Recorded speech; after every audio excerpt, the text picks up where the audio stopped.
Have you been enjoying our Impact Podcast and our great guests? Then please give us a thumbs up and leave a 5-star review on iTunes, Google Play, or wherever you consume your favorite podcasts. This edition of the Impact Podcast is brought to you by ERI. ERI has a mission to protect people, the planet, and your privacy, and is the largest fully integrated IT and electronics asset disposition provider and cybersecurity-focused hardware destruction company in the United States, and maybe even the world. For more information on how ERI can help your business properly dispose of outdated electronic hardware devices, please visit eridirect.com. This episode of the Impact Podcast is brought to you by Closed Loop Partners.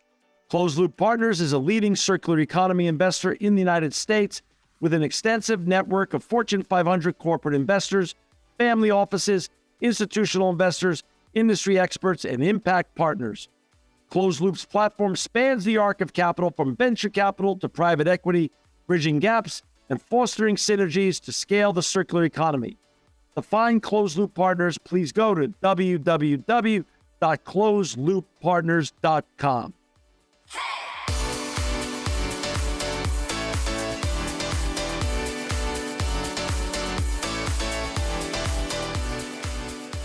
Welcome to another edition of the Impact Podcast. I'm John Shigarian, and I'm so honored to have with us today Dr. Nidhi Pundhir. She is the Vice President of Global CSR for the HCLF Foundation, which is the CSR arm of HCLTech.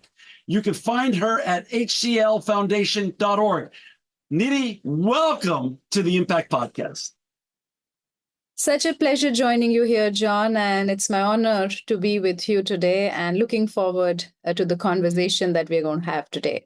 And thank you for not only joining us, but giving us of your time. I know it's a different hour. You're sitting in India, I'm sitting in California. So I know our time zones are a little different, but it's sunny here in California. And I just feel like we're in the same room together anyway. So thank you for making the time for us today. It's my pleasure. And as we say, it's one world, just separated by maybe time zones, but we connect so very well together on the larger impact that all of us are making. So thank you. Thank you for your time indeed. Before we get talking about all the important things that HCLTech and the HCL Foundation are doing and that you're doing in conjunction with, can you share a little bit about yourself, how you got on this fascinating and important journey, where you grew up, and how you got started, even thinking about all the important topics that you're working on today? That's a very interesting question. And often, when you get on with life, you kind of forget some of those. So thanks for reminding, childhood. And I would say that a lot of credit goes to the kind of childhood I have had, especially the profession that I finally chose, and I have been working for last 25 plus years now.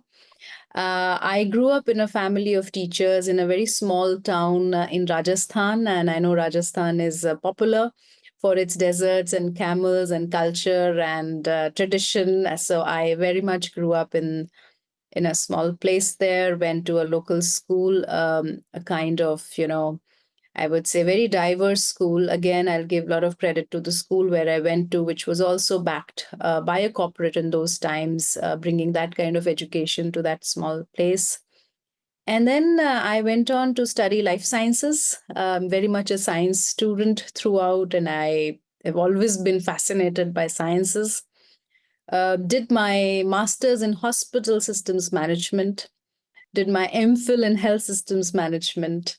And alongside work, I pursued my PhD in health systems management, once again, looking at the first 1,000 days of human life for children living in slums and how their right to health, the access to health services remains compromised, and that comes in the way of their well-being, etc. But I would say that growing up also meant growing up in a family of teachers, where discipline was something, which was given. Right. And most importantly, value system. And both my parents worked in remote villages.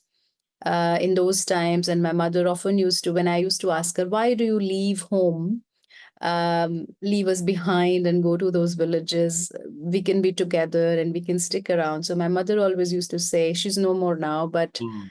her teachings will always remain. She used to say that if I stay back for you, who's going to educate all those girls for whom I am given my salary?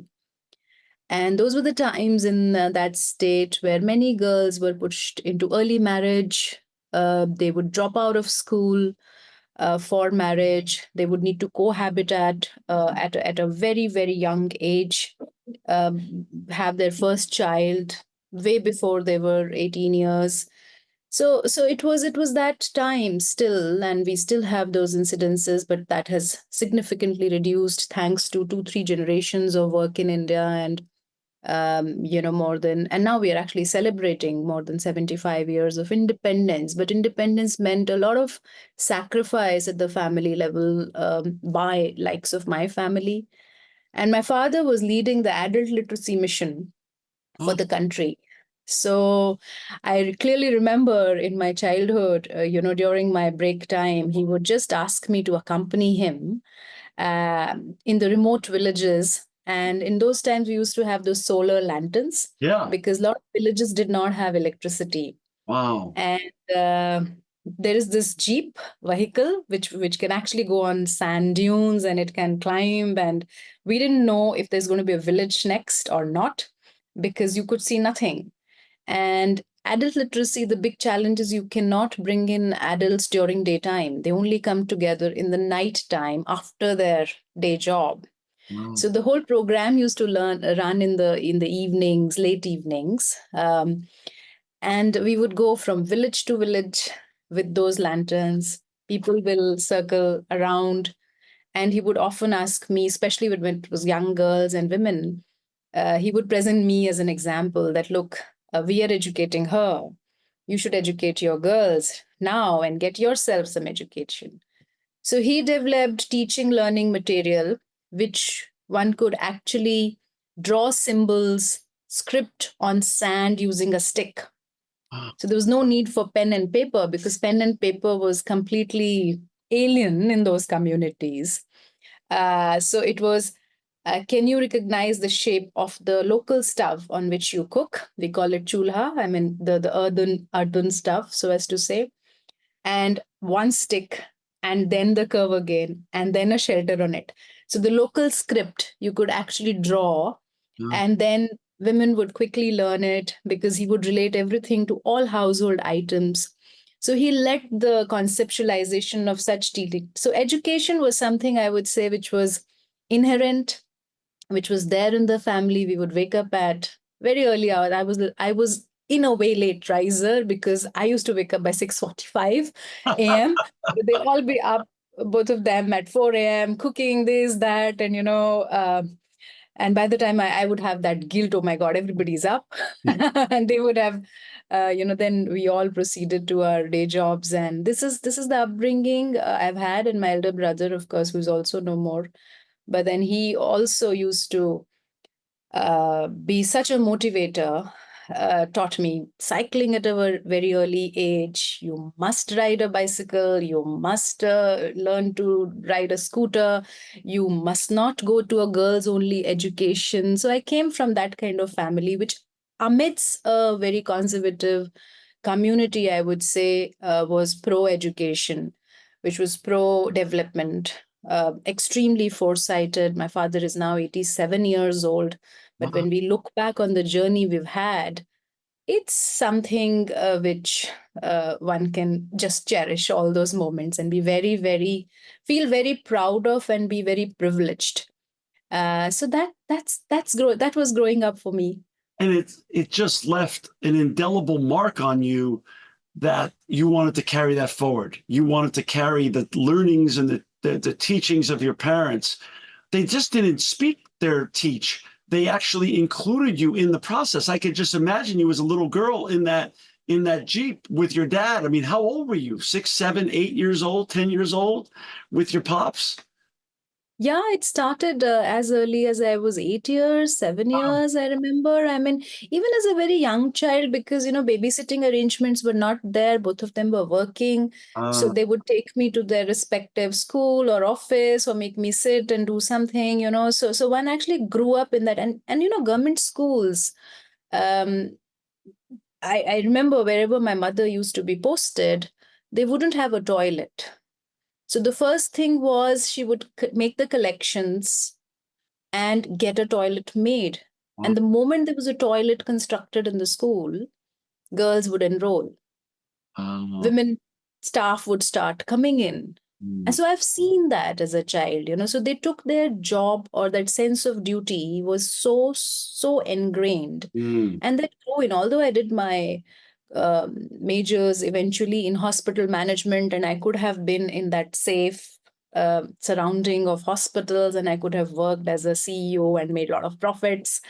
But that never appealed. Eventually, when I actually was working with a very big hospital, I set it up. But then it was not the calling, it was communities which were the calling. It was, getting on an onward journey. And I was privileged because I got more resources. I got the professional education on my side. I had management degree. I had right kind of place to be working in, and was trusted with resources to be deployed. So it's been a very, I would say, when I go back and I see how did that all happen? Why did I, Right. choose to go to villages? Why did I choose to go to slums? I think that childhood has had some It's not hard big impact, I would when you're say. retrospective. It's not hard for you to connect the dots. It all makes sense now. It all makes sense. That's So wonderful. yeah, I mean, thank you for reminding me. It's fun to hear it from you too. It's just fun to hear what an adventure, and it's great that your dad is still alive, that he's still with you. That's wonderful as well. So in Hindi we say guru. So he's always been my guru, and he is there, and he's still, he'll call me once in a day. So uh, what are you doing? So I'll mention some project or something. Have you looked into this aspect? Have you looked at this risk in that community? So he's still kind of, always active and looking at different aspects, and more than father, he's been a guru, and he remains. He remains your dad and your coach still. He's still your Yes, advisor. He's still absolutely, teaching you. absolutely, That's wonderful. absolutely. So that's where we have the modern day word that's part of our vernacular and lexicon, guru. It's a Hindi It's a terminology. Hindi. It's a guru is a Hindi. So we have, in Sanskrit we say Guru Re Brahma, Guru Re Vishnu. You Right. know, so it's basically guru is beyond God. So there is this saying. I mean, I can just give the translated version. So there is, a person, and he's going and asks whether I should be touching God's feet first or Guru's. So the God himself, Krishna, would Yeah. direct. It's the Guru, because He's above. it's they He's give above you you. it's the teacher and the coach who gives you direction. Wow. Uh, And that's who's with more God's important. permission. And that's with God's permission. Wow. Absolutely, absolutely. I So, love so you find your God in your coach, and of course, I've been very privileged to have very good mentors in my institute, in my journey, and extremely good people to be working with. So I think they all have been very well-meaning people, more than and that actually affects eventually in your journey. So while you do make a choice with your facilitators and your mentors, but I think it's also how everything comes together, falls together. For example, my mentor, Dr. S.T. Gupta, whose name there is a public health institution in India now, Dr. S.T. Gupta School of Public Health. He's 75, and he studied at Johns Hopkins in those times, Oh, and he came back a medical doctor, and he came back and launched this institute of health management research in India. And after doing my life sciences graduation, when I went there, I was selected as a first batch. So first risk taker, first batch. Okay, let's go and do this public health management, hospital management. In those times, these branches were unknown. I mean, nobody, people would go to conventional medicine and post graduation also they'll go into teaching, do masters, and or pick up a banking job or something like that, especially for women. And we 22 of us took the risk. We cleared the exam and we took the risk. Diverse batch was formed from all over India. Some professionals, some very senior people, some very young people, and we got onto the journey. And Dr. S.T. Gupta, whenever we used to talk to him about jobs and risk, he was like, "You'll never need to look back, because public health, where you're venturing, the unmet need is so high of people who can manage the whole thing." And I finished recently also my PhD with him and Dr. Arindam, and looking into the slums and looking into the data continuity and so on and so forth. So I think lots to learn from these people is the dedication, because they went and took the highest order of education. They researched and they got back, and they've been serving the communities who needed the most. But uh, also training people academically, that's extremely important, to give them that professional degree, professional technique to be able to address the Wow. socio-economic, developmental and environmental issues, because social work is no longer charity. Right. It cannot be just done with one-off approaches. We do need full design thinking. We need implementation strategies. We need monitoring and evaluation frameworks. So it's a full time, more than full time, Wow. I would say addiction, if I may use Right. the word, to Right. delve deeper into these issues. Nidhi, I'd like to go into a little bit about what you do on your day-to-day life. Talk a little bit before we get into the HCL Foundation. Talk a little bit about HCLTech for our listeners and viewers who are not familiar with HCLTech. How big is HCLTech, and when was it started, and what's its reach look like today?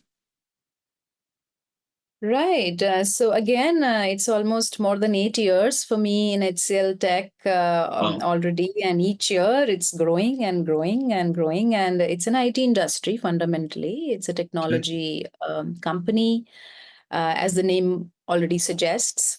Of course, found in India by our emeritus founder, Mr. Shiv Nadar, whose dream was to first, of course, it was computers, and getting computers to India, and it was known as Hindustan Computers Limited in those times. But Wow. then later on it got into hardcore technology interventions, and 46 years now. First generation company grew from scratch, and today has 220,000 plus people across the globe. Wow. Wow. It's a huge company. It's a huge company. And is it publicly traded on the Bombay Exchange, or is it a privately Yeah, held it's company? Okay. listed. It's listed. It's It's listed. listed. It's HCL Technologies Limited as registered, and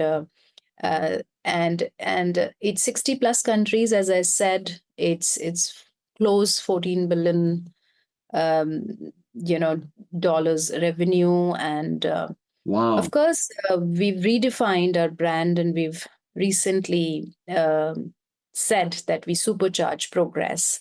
So it's supercharging progress, and so if you talk about several platforms today, and when you'll go deeper into them, back end you will find HCLTech.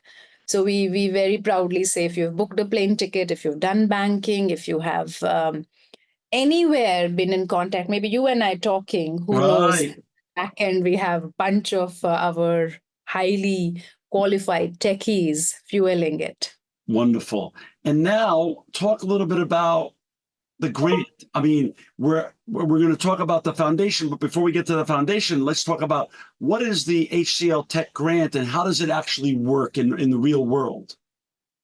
Right. So HCLTech grant, it was again an idea which was, I would say, conceived by our chairperson, Mrs. Roshni Nadar Malhotra. And this was 2015-16, when Roshni was thinking about how better to rather institutionalize corporate social responsibility. So it was our first attempt, where Hmm. we said, while there's lots which can be done, and it's one part of our larger CSR interventions. I mean, we do a whole lot of, it's more than 35 million deployment per year within India itself. But then a part of it, we thought, let's look at how do we institutionalize, how do we really build that connect with the non-government organizations and a corporate coming out and recognizing the kind of contribution that civil society, non-government organizations, the heroes are making, because they've been working in the hinterlands for many, many years. There wasn't any kind of award, till then, when we came up with this entire grant mechanism. So HCL Tech grant was just not about a project funding or a project grant. It was rather recognition, or rather, bringing them on a much bigger platform and providing them with national and international recognition. So an independent methodology, a robust methodology was brought in place. It's a very democratic process. It has an independent jury. It has a knowledge partner, governance partner, so as to say, and the call for applications happens in a very, very transparent way. So we have a 250 days, so as to say, methodology, which has been rolled out over 9 years consecutively now, consistently, wherein a similar process with improvisation, of course. So we say one is our edition rollout, when we say that there'll be a call for applications. So the portal remains open for 60 days. NGOs apply. If I'm not mistaken, I mean, this year we had 17,000 organizations register for it. Wow. And I mean, of course, in India, we have more than 3 million, organizations which are working. They're on government portals somehow, or they are there. But, we do have very stringent eligibility criteria. But then through this grant, we've been able to deploy, almost 15.8 million to 49 NGOs. But just coming back to the process, how it has its reach. So it's all states of India. We travel across, we touch the ground. We have symposiums for all these organizations who register. So it's kind of, a big process where methodology is more important than the result. And I think the pull, when you see these 17,000 plus organizations registering each year, they come back. Many of them are also repeat applicants. It's almost like become the Oscars of the because they are enjoying the process, or rather they find it an opportunity to engage with the corporate. So we say NGOization and corporatization in a way. So it's the pace at which a corporate works. So there is lots to learn in terms of governance processes from the corporates, but there's lots to learn from the field optimization, or from being able to reach the most remote communities. So that's HCLTech grant is all about. And we, of course, started with 3 independent categories in India: education, health, and the year one was education. Then we added environment and health. And more than 40 NGOs have been awarded the grant so far in most remote locations, Sikkim, Jammu Kashmir, parts of Gujarat, parts of Nagaland, parts of West Bengal, parts of Rajasthan. So it almost covers a huge hinterland population, so as to say. So that's HCLTech grant, and it's one of the biggest CSR grants. If I yeah, I mean, lots of others have come after that, because they have been prototyping further. But then the idea was essentially to and also we called it the fifth estate in those times, because if you look at the constitutional provisions in India, I mean, we do have a role for judiciary, the executive, the bureau. I mean, if you look at the legislative, but then, and press also finds eventually a mention, but then the non-government lobby did not have that kind of recognition. So I think it was of its kinds the first attempt. And now we have scaled it up to the region of Americas. Recently, we opened the edition 1, and we call it HCLTech grant for Americas, and we focused it on climate action. And so happy to say that yesterday we have concluded the middle round of selection, where 10 organizations out of closer 100 applications that we received from 10 countries of America's region, and phenomenal, from various biomes, and touching various SDGs, life on land, life underwater, and ecosystem services approaches, forest conservation approaches, water harvesting approaches, community-led action, youth involvement, youth participation. It's just a delight to read all those applications, but eventually there'll be a competition and jury is going to pick few. But that's what HCLTech grant is all about.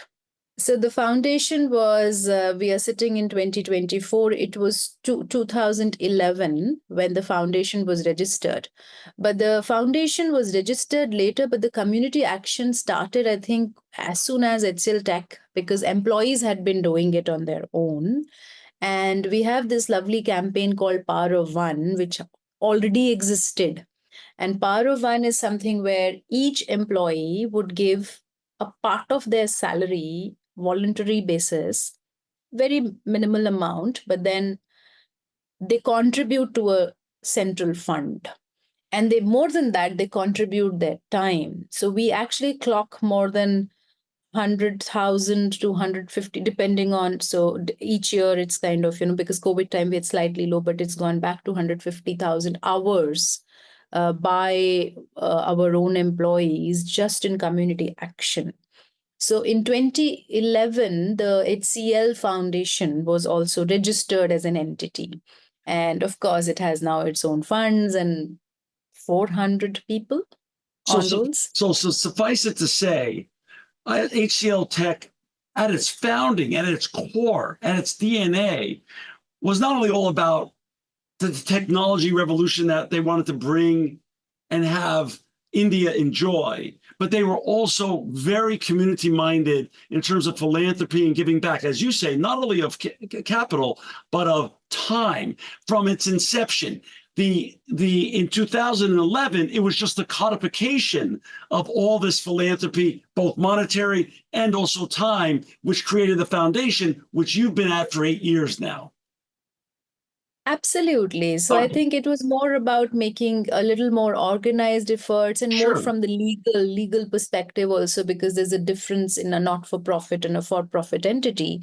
So HCL Foundation is a not-for-profit entity, and where we also are able to, I would say, engage with government stakeholders, co-create. There are many public-private partnership models that we have. We've signed MOUs with the government. We've signed MOUs with different people who would want to contribute in many ways. There are community-based organizations. There are farmers collectives. So because of the nature of business, and that's where I say, professionalism comes in. And which takes a slightly different approach from one-off charity. Understood. If you've just joined us now, we've got Dr. Nidhi Pundhir with us today. She's the Vice President and Global CSR of the HCL Foundation, which is the CSR arm of HCL Tech. You can find Dr. Nidhi Pundhir and her colleagues at hclfoundation.org. It will also be in the show notes. So all the contact information and all the websites will be in the show notes. Nidhi, talk a little bit about the HCL grant and although it seemingly benefits only the great people of India, how will it benefit communities outside of India as well?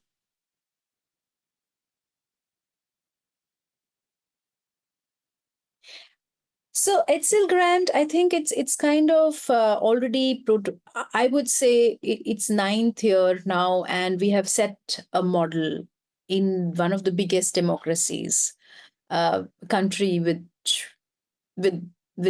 maximum population and of the registered organizations which work for not-for-profit.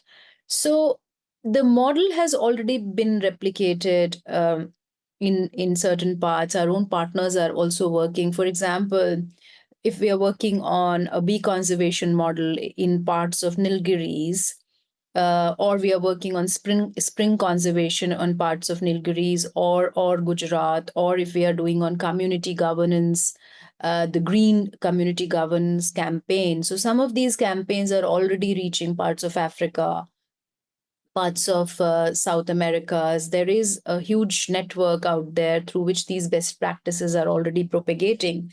Talking about things like peace education in the valley of Jammu Kashmir or Ladakh, where schools were closed down for many months altogether.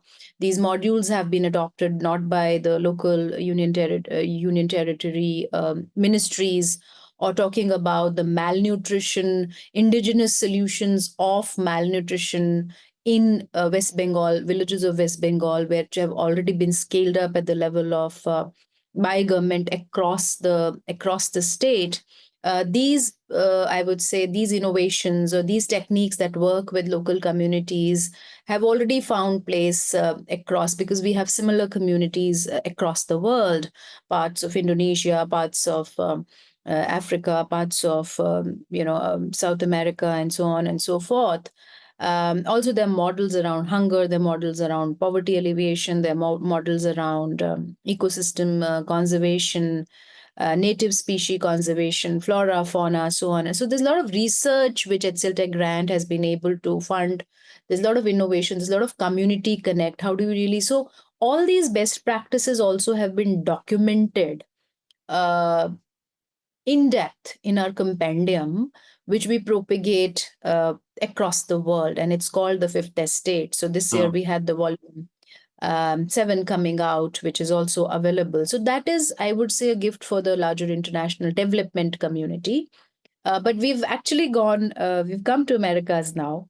And I think that's a direct reach, and it's a separate CSR. Of course, it's Sure. under the banner of larger HCLTech grant, but we have an independent jury for the Americas grant. Oh. There is an independent process. We are working with an independent governance partner and local research institutions. The biomes in America's region are very different. The services that need to happen in that region. But I think the learning from 9 years of implementing HCLTech grant in India, one thing which is very, very common is that the only pathway to sustainability is community based governance. Unless we work with local communities through local solutions, through indigenous voices, we'll not be able to act swiftly and sustainably. So that is, I think, it's a very, very common connect. So when we were doing the screening of applications, if I look at edition 1 of India grant versus now edition 1 of America's grant, so many things came very naturally to us, because we've done that. We've touched the field, we've traveled, we've kind of tested the proof of concept, if you like. And so if you're reading applications from Peru, from Colombia, from Argentina, from parts of Canada, parts of US, it was so exciting to see that the fabric remains same. It's very much similar, and here we are with already a short list of 10 bright stars. And you have a separate jury for all those other areas Yes. outside of India. Yes. Talk a And little bit very, about, very local, with local voices represented on the talk a jury. little bit Yes. about climate change, Nidhi. What's your feelings on the importance of taking urgent action on climate change, and how does the HCL Foundation,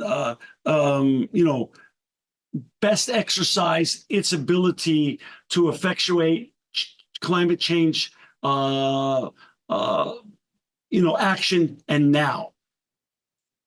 Yeah, so pertinent in the times that you and I are talking. And if I go back to my childhood, I actually grew up in a place which had a tiger reserve.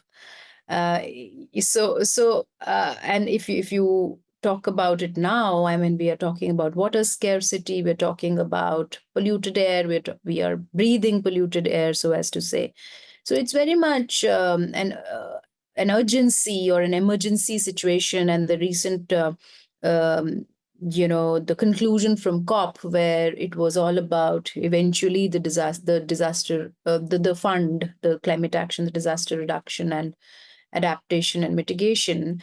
So it's.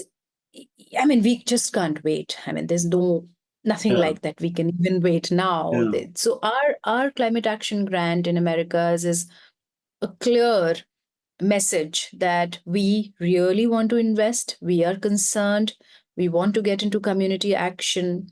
Look at the fast depleting biomes, the flora, fauna, native species. How do we really? And of course, there are lots of reasons that we are all aware of: fast depleting habitats, depleting, the action, especially the genuine action that we really need.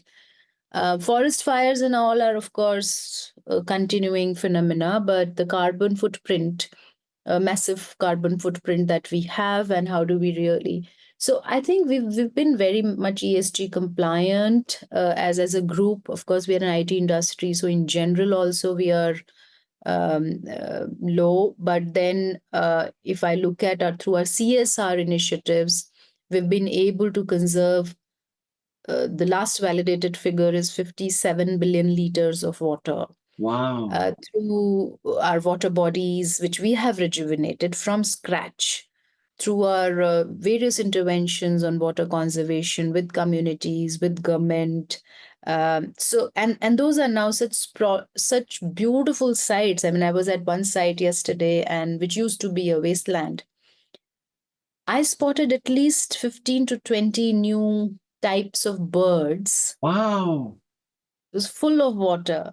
It Wow. had flora around it. It had children playing around it. We had children's clubs. So, so what I'm saying with climate action is that it's a small action. Just identify a small water Right. body, identify a small patch of land, identify few native species, talk to people, older people who knew about indigenous um, varieties that used to exist. So climate action at the end of the day is a very simple thing. Mm. It's a simple thing, but action is needed. Well, it's like you said at the top of the conversation. We live in one world. We all share one environment. So when you give me a story of hope that you went to this area that used to be a little bit run down years ago, and now it's become an oasis of hope with 15 new bird species there and clean water, that's good for all of us. That means we're healing the environment where you're at, which is going to positively affect where we are. Because, like you said, we're one world. We're one world. That's Absolutely. beautiful. That's beautiful. Does the HCL Foundation create an annual impact report or CSR report? Absolutely. So all the numbers, I think one thing that we are very particular about is measure, measure, measure. Sure. Because at the end of the day, there is a fund deployment behind, there is a human resource deployment, there's material deployment. And all of this needs to be measured, whether it is reaching the right people, is it relevant? Is it something where the cost benefit analysis has been done? Is it a financially viable model? Is it not duplication of funds? Because whatever little you have, if you go and so definitely we put out our annual report religiously each year. It goes out and it has all the numbers, your 5.5 million people validated.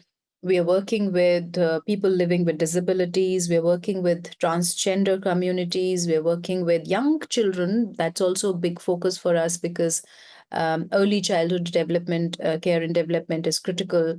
We're working with a lot of youth who drop out because of irrelevant education system. And we have more than trainings on more than 90 vocational trades for them through which they come back to the job market. We surely have our environmental numbers validated, including our water foot. In fact, this basis our third-party validated report and Government of India's investigation, we were felicitated with the National Water Award as the best in industry. By Honorable Vice President of India himself felicitated the award. So everything is verified. One can come, one can see, and that's where again I'll say that a team of 400 qualified professionals. That's what we do. Well, Nidhi, you've been at the HCL Foundation now for about 8.5 years. Talk a little bit about some of the your favorite or most successful winning climate action initiatives that have launched during those 8.5 years that you want to share with our audience today. Okay, that's always a tough question because each project that we do, Right. it's dear to us, and It's like choosing among your children. Who's your favorite? it's. But I think there are certain memories that I can share with you Sure. because we travel a lot and we live in the villages, or we at least spend many hours just experiencing what we are doing. There is this entire, we call it shola conservation. If you actually go to the Nilgiris, and so we didn't know much about it, that if you actually have bunches of plantation of the native species. So we were trying to investigate, and the proposal was all around spring conservation. And we were like, how are the two connected? I mean, it sounds very scientific that it should happen, but does it happen? Right. So, but there is this whole thing about capillary action. So if you have lots and lots of trees in bunches in the Right. hills, you must have seen, and they would actually clear off certain area, which is not a good practice. So how do you work with the communities in order for them not to touch the native indigenous plantation and replant it? Because with that capillary action, also you are actually able to conserve the local springs, because springs are going away. And if when springs go away, you will not have water conserved in a natural way. So, in 5 years' time of the grant, that has been proven. That has reduced the human wildlife conflict because wildlife goes to the spring area and humans have a separate area. We have another example of community green governance where, with X amount of funding from us, almost 5 times of the funding from government has been unlocked because local communities have been able to develop their village development plans, which are environment centric. So they have been able to identify the local pasture land, and they've been able to regreen it, because we are not saying that we touch the grasslands. We actually go back and we also the kind of R&D and research and development that happens. So for example, the role of bees, the B, Yeah. which we none of us would, oh, there's a bee there and it's fine, and but bees are going extinct. And if bees go away, there'll be no nature, there'll be no ecosystem. So as small as bee, because bees are responsible for pollination of so many flora. So there's this project, linchpin to our whole ecosystem, right? whole ecosystem. It's so, and it is becoming and then there's this project that won the grant, and when we went inside the villages and we saw that how with bee conservation, the apis and certain other varieties of bees, the mango crop has become better, and the local farmers have stopped using, and they are rather cultivating, they're putting bee boxes. And with that, the bee population is going up, but the local farmer has to see the benefit, and they are getting better variety of mangoes. And you travel past that area and you actually have this aroma of the mahua and the mango, and Wow. so there's a lot of fun. Also there is a lot of learning all the time, because nature is so rich.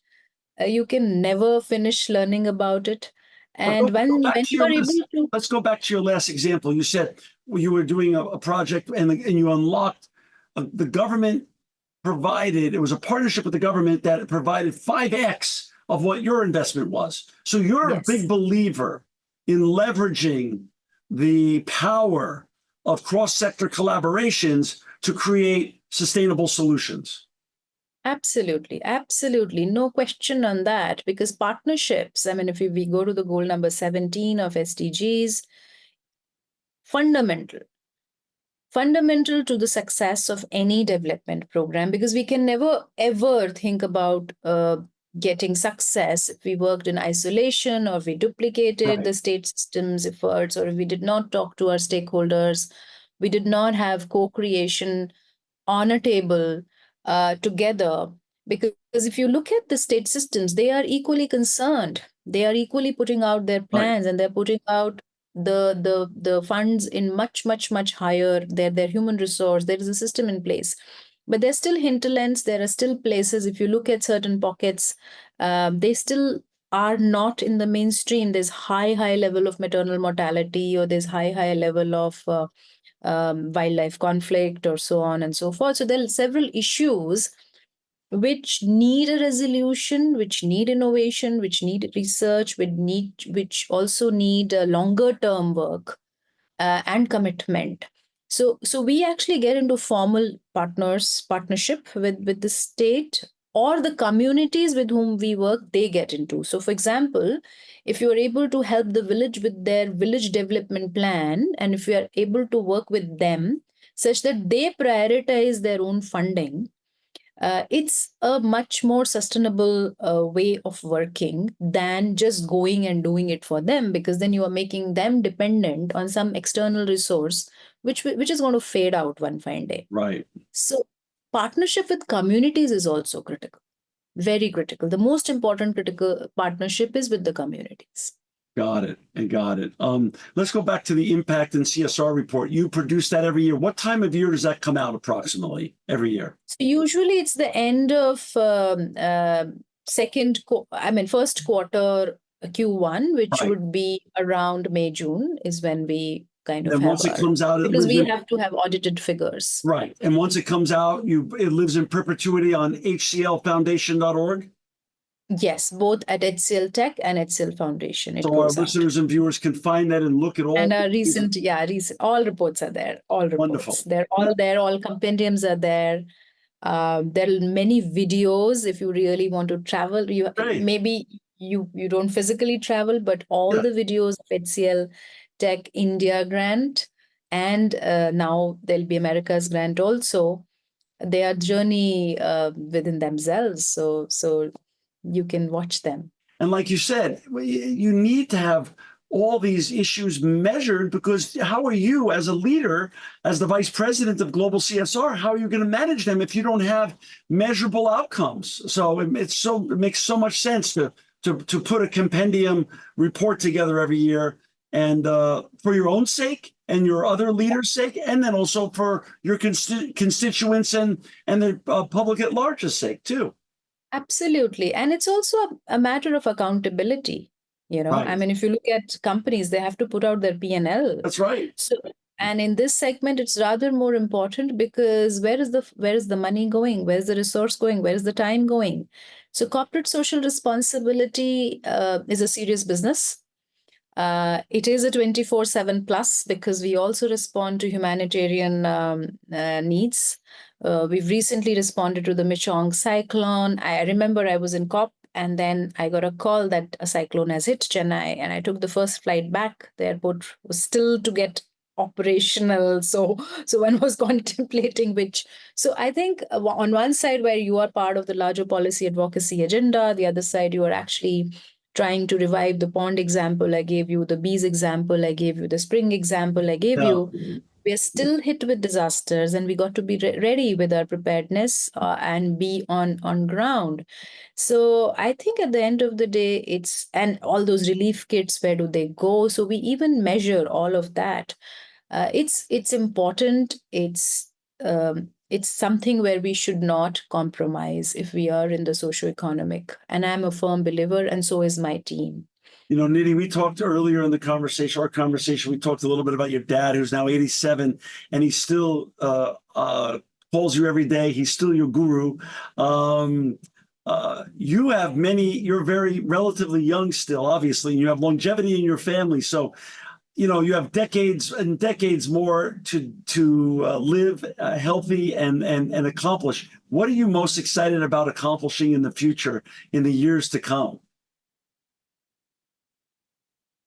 Well, that's again a tough question, but there is a family, of course. I'm blessed with two boys. Both are in their prime of teens right now. Good. They'll keep you busy. They'll keep you busy too, right? Yes, they are keeping me busy.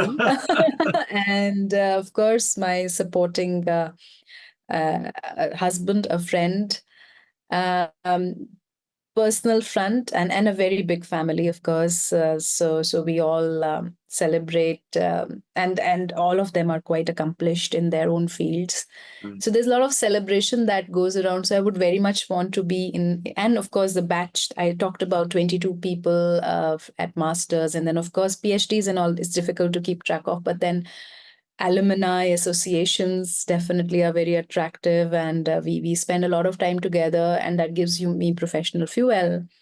But at the end of, I think it's all about being satisfied with oneself, that I did my best that I could, and both with professional and personal skills, and most importantly the passion that I have had. I hope I'm able to transfer and be with such people eventually, and keep doing, keep So working. something tells me that when you're 87 years old, many, many years from now, you're going to be calling your boys and asking them every day, what are you up to? And then you're going to be giving them advice like your dad. I hope so that happens, but times are changing, generations are changing. You might be texting them. You might be texting them or something. AI would have teleported two of us. That's probably more true too.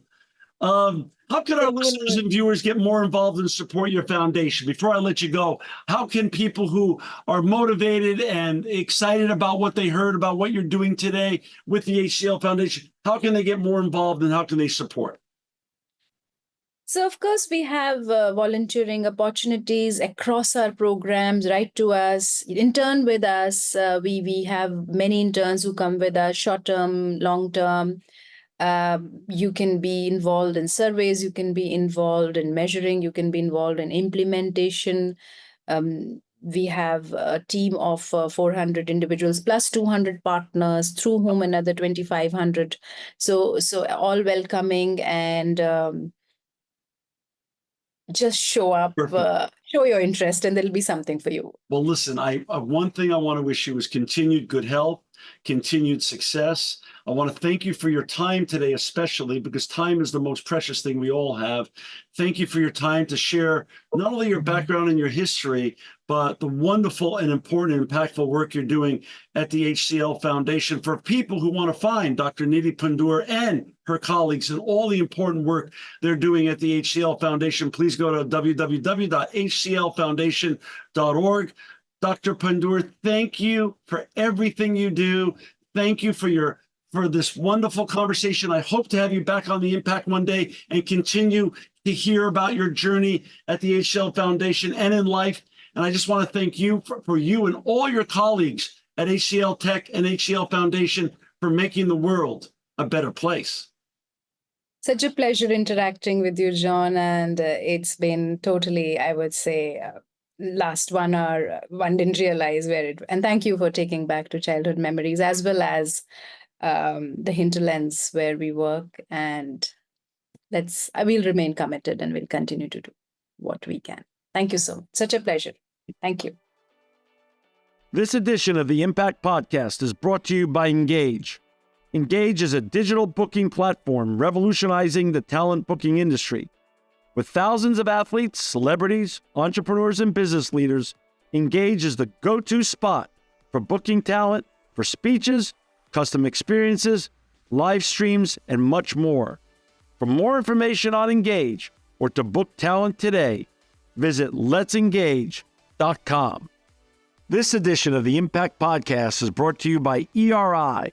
ERI has a mission to protect people, the planet, and your privacy, and is the largest fully integrated IT and electronics asset disposition provider and cybersecurity-focused hardware destruction company in the United States, and maybe even the world. For more information on how ERI can help your business properly dispose of outdated electronic hardware devices, please visit eridirect.com.